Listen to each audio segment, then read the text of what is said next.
که د دې شکلونو دا خالونه سره جمع کړو نو ټوټال به 3 شپېته سي. یعنې که دا ټول ټکي یو بل سره جمع کړو ویلی سو چې ټوټال 3 شپېته دانې دي. نو جمع کولو ته یې اړ نه یو او بیا ویلی سو چې دا خالونه د 42 په شمېر ډیر دي له هغو خالونو نه چې په یو شپږمخي کې دي. نو که یو شپږمخی شکل ولرو ګوندې داسې یو شکل وي. یو مکعب نو یو خال شاید دلته ولري او 3 خالونه هم دلته او یا 2 خالونه دې ځای کې. دا ټول خالونه کوم چې موږ ته ښکاري او کوم چې شاته مخو کې دي او نه ښکاري دا ټول د دې مکعب خالونه دي. اوس پوښتنه دا ده چې که د دې شکلونو خالونه سره جمع کړو نو ټول ټال به 3 شپېته خالونه سي او دا خالونه د 42 په شمېر دي. د مکعب له خالونو څخه اوس راځئ پیدا کړو چې په مکعب کې څو خالونه دي. اوس لومړی باید په دې پوه سو چې څه غوښتل سوي.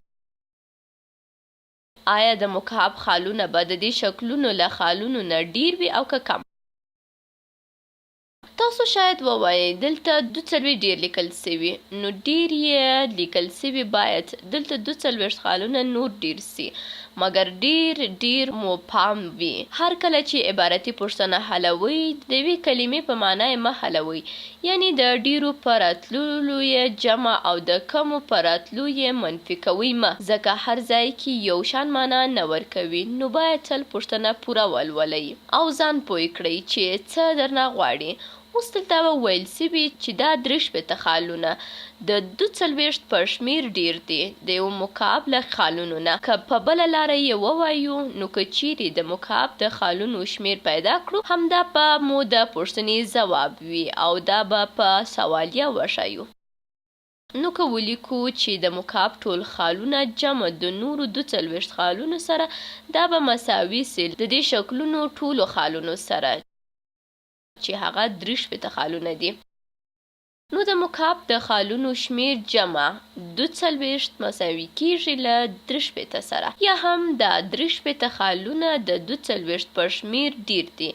د مکعب له خالونو څخه تل باید پوښتنه ځان ته روښانه کړو. ښه نو اوس به راسو د سوالیې قیمت به پیدا کړو.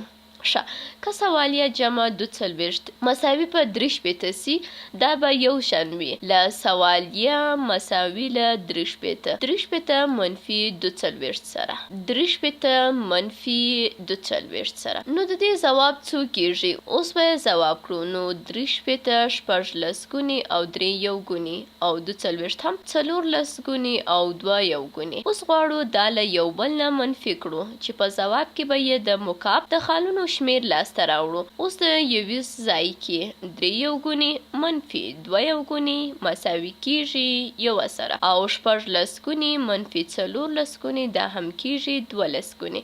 نو 12 ګونې جمع 1 مساوي په 21 کیږي. نو مکعب مو 21 خالونه لري.